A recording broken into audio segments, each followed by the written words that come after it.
Hey everybody, it's Mad Master here. I haven't done a video in a while because I was sick for a whole week, but I'm much better now.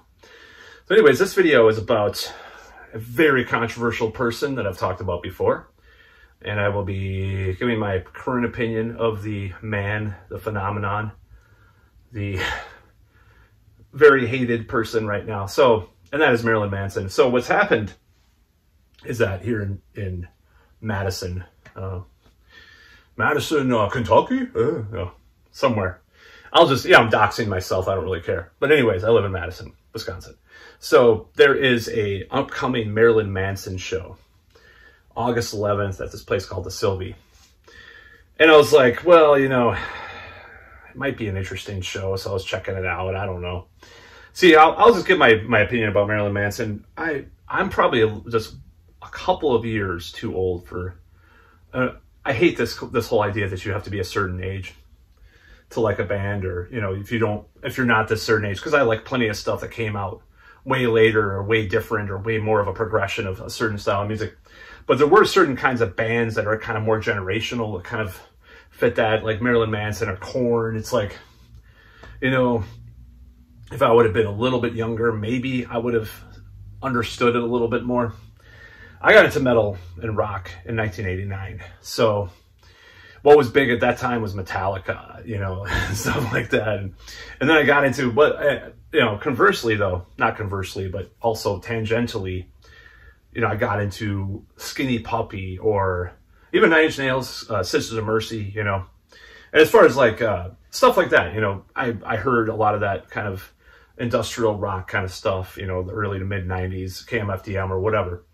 So when I saw Marilyn Manson, which was 1994, 30 years ago, Jesus Christ.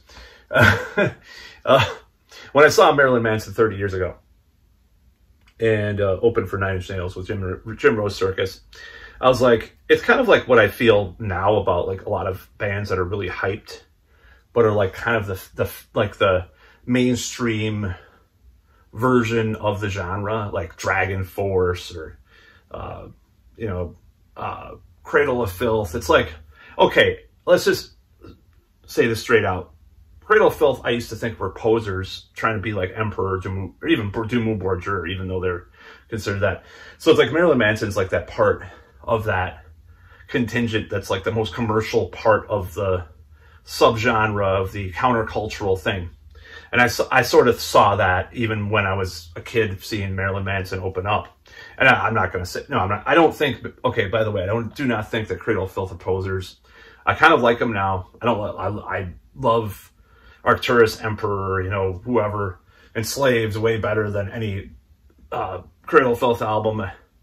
And, the same thing goes for like industrial, like there's, so it's classic leather strip, there's some classic leather strip albums, that are better than Marilyn Manson, in my opinion, or Skinny Puppy, Last Rites or Too Dark Park or Ministry, Mine is a Terrible Thing to Taste, or Strapping Young Lad City, just some examples of stuff that is industrial rock and shock rock. I like everything from Lizzie Borden to go, I do, okay, I'm going to say the G word, Ghost. I actually do respect Ghost. I'm not a huge fan, but I do like him. So that's probably the most mainstream thing I like nowadays, honestly. But anyways, I felt that way about Marilyn Manson, and I wasn't really a big fan. And I respected what he said and stuff on, as far as in interviews and all that, and, the Columbine thing, like the Ghost, Bullying for Columbine, all that stuff. So I kind of respected him, but I never liked the music. And, I've met people like friends or, dating whoever that liked Marilyn Manson, but I was never a huge fan. And a lot of controversial stuff happened in the 90s. See, the 90s, this whole woke thing is cyclical. So 30 years ago, like 35 years ago, people were becoming PC and multicultural and all this stuff, and like they were getting into all this stuff, and like all the grunge bands said that they didn't get groupies, but they just shot themselves full of a bunch of drugs. But anyway, nevertheless, supporting these drug cartels that are probably, intelligence agency adjacent at least. So the whole thing, So the whole thing kind of swung back in the mid 90s, late 90s, like, you know, girls at shows would flash their boobs again. You know, it was kind of the cultural zeitgeist had swung back to that sort of thing. So at this point, when people talk about woke, you know, it's like, well, this happened before, you know, it just wasn't, there was no internet. It's like people that think, well, I'm going to do another video about this. People think that Trump is the Antichrist, and like because the evangelicals like worship Trump. They worshiped Reagan as well, but there weren't as many memes, but there was magazines that talked about how Reagan was this great king and all this stuff. And so it's kind of ludicrous to say these, you know, just these broad generalizations. So anyways, I am rambling. I'm the rambling Matt in this video. But anyways, so I'm going to say this about the accusations. I started following a bunch of channels, reading some transcripts, reading some documents. And as far as the Marilyn Manson accusations, I have major issues with how this whole thing unfolded, as far as like the FBI impersonation, allegedly, Evan Rachel Wood and her friends, and just this weird thing that happened, and people that recanted their testimony, especially because it sounds like they were kind of like trying to talk about, this is the whole problem that I have had, and this is the irony of the whole situation. And this is what I'm going to get to in this video, is people are bringing back these old ideas, psychological ideas that are very, I even saw this Netflix documentary, which was very convincing and very credible, this true crime documentary. And they were talking about this woman had, you know, allegedly may have had repressed memories. And then ironically, that was used against her in court. So this whole repressed memories thing is controversial as hell. And I'm just going to, you know, I'm going to go back and talk about the McMartin preschool case and like all the satanic panic stuff. And the irony is the people that talk about the satanic panic today are the people that will say Marilyn Manson is a predator and is terrible. That's the irony. It's like the same people would be like, well, Satanic Panic was terrible. Listen to my like 10-hour podcast about how many innocent people went to prison for the Satanic Panic. Oh, well, that was based a lot on like these weird, like non-existent or very, you know, very questionable evidence. And guess what? Repressed memories, supposedly, of adults being children, being abused by some satanic cult. And then see some weird, like, opportunistic shrink that believes in maybe sometimes past lives, and sometimes just, you know, repressed memories. And there's some kind of Christian fundamentalist, like psychologist in Idaho or whatever, and they go there and I remember the satanic cult. Oh my God, my father took me there, you know, and they all did this stuff to me. I know what happened. Sometimes it goes in aliens, or sometimes it's a satanic cult, you know, depending on which shrink you went to. But they kind of convinced you kind of had leading questions like leading questions like Brendan Massey. So Evan Rachel Wood, in these questionnaires he'd give these people that she wanted to accuse Marilyn Manson of stuff, would have these leading questions in these questionnaires and stuff about repressed memories. I've read some of these I've read these documents. I know that it's real. And you know, like, I don't know what people think about Colonel Kurtz, her channel, you know, YouTube. You know, I don't always agree with all the stuff she says, but she did a pretty good job on the Johnny Depp thing. And when she started talking about Marilyn Manson, I was like, what? You know, I kind of was like, because I believed in the Johnny Depp thing. I was very much pro Johnny, obviously. But when she started talking about the Marilyn Manson thing, I'm like, well, I could see him doing some of that stuff. But there's just been a lot of evidence that has been really contradictory and very, very questionable. So that was the main thing with me, was the whole repressed memories thing. Which I do not know if I believe in that or not. There's been plenty of books. I just bought this book from Lawrence Wright, who's written a lot of books, like about Scientology, about all sorts of cults and stuff. And he talks about repressed memories. I haven't read it yet, but I bought it because I was like, man, I want to do a little more research on this.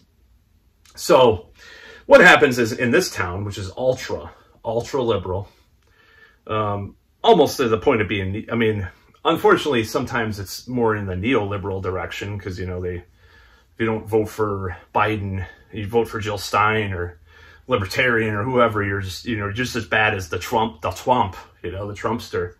But to some of these people. But anyways, the whole thing is so ludicrous. So I go to this, the Sylvie Facebook group, and lo and behold, I see someone from high school posting like all these allegations against Marilyn Manson in this article. It was like this article was just like some mainstream establishment media article. It was like, it wasn't even on the level of like the Atlantic or like, I fucking was laughing my head. I'm like, what happened to these people, man? What the hell? So, not to insult to this person, I'm not doxing anybody or anything. And I read these, oh shit, I'm in trouble. I'm just kidding. I mean, I think they removed a lot of the responses. And, you know, I posted some stuff and they kept like, I couldn't even post it. And I talked about the repressed memories thing, like Martin preschool case. And I just keep seeing people just debating, oh my God, what a terrible person. Please do not do it, Sylvie. Please do not have Marilyn Manson play at your great venue. Oh. So I wouldn't be surprised. I wouldn't be surprised at some point. And I don't want to attack people or anything. I'm fine. People expressing their opinions.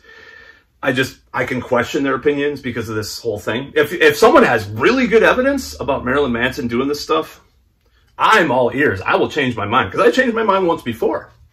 Don't forget, because I did believe the accusations about Marilyn Manson for a while. I was like, yeah, he's a sleazoid, you know.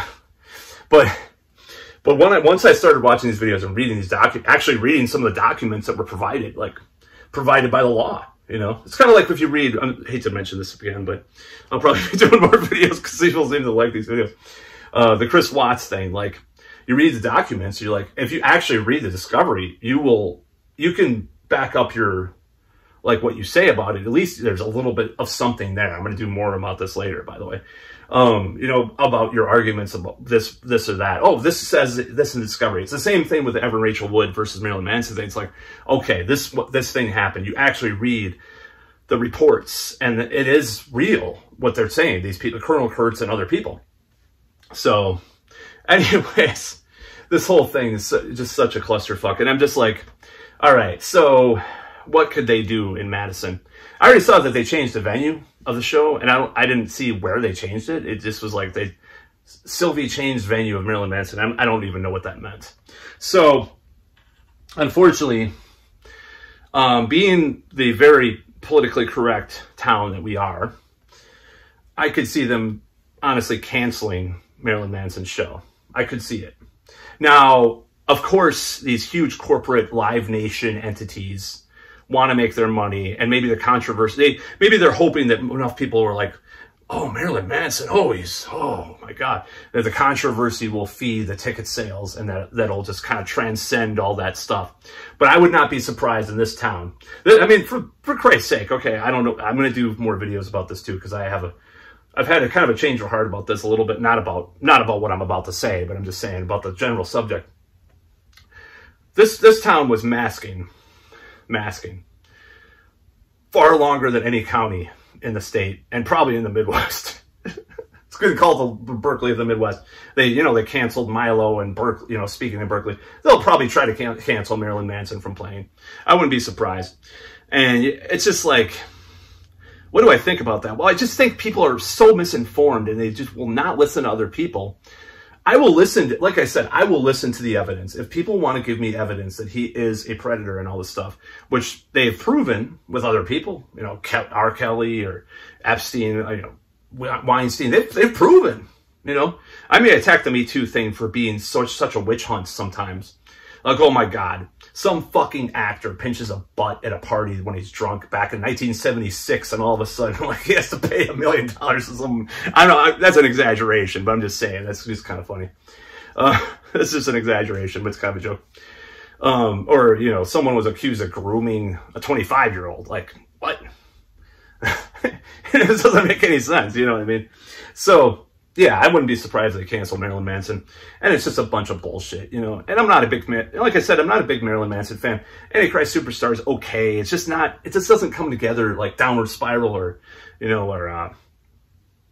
like like I said, I really like Skinny Puppy a lot, Last Rites or Too Dark Park, or even The Process. I think The Process is better than Antichrist Superstar.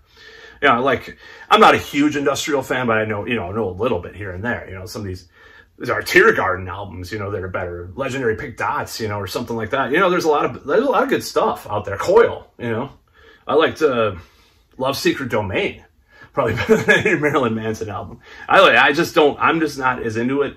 I think it's kind of cool. I probably would like some of those later albums more. I have a feeling it's kind of dry or something to me. Just kind of has this thing, but I like plenty of shock rock, obviously, but yeah, I wouldn't be surprised if Marilyn Manson has canceled his show in Madison, and it's a shame, but it's pretty predictable. They would want to do that, and I hope there's a ruckus about it though. Like, I hope people will, but I don't really even want to get involved with it anymore. I kind of defended Marilyn Manson. I said I was interested on Facebook too. And I'm like, oh no, oh no, I'm probably get in trouble for that. But it's like, what do you do anymore? Maybe Marilyn Manson and Ted Nugent and Kid Rock should do a tour and play Madison, play State Street, play the Library Mall. I'm like, the fucking, green-haired, extremely obese, like, woke, white college girls be like, literally explode, like, not in Scanners, but there's like another movie where someone explodes, and I can't remember what it was recently that I saw, but anyways, it's a pretty grotesque imagery. But anyways, that's about all.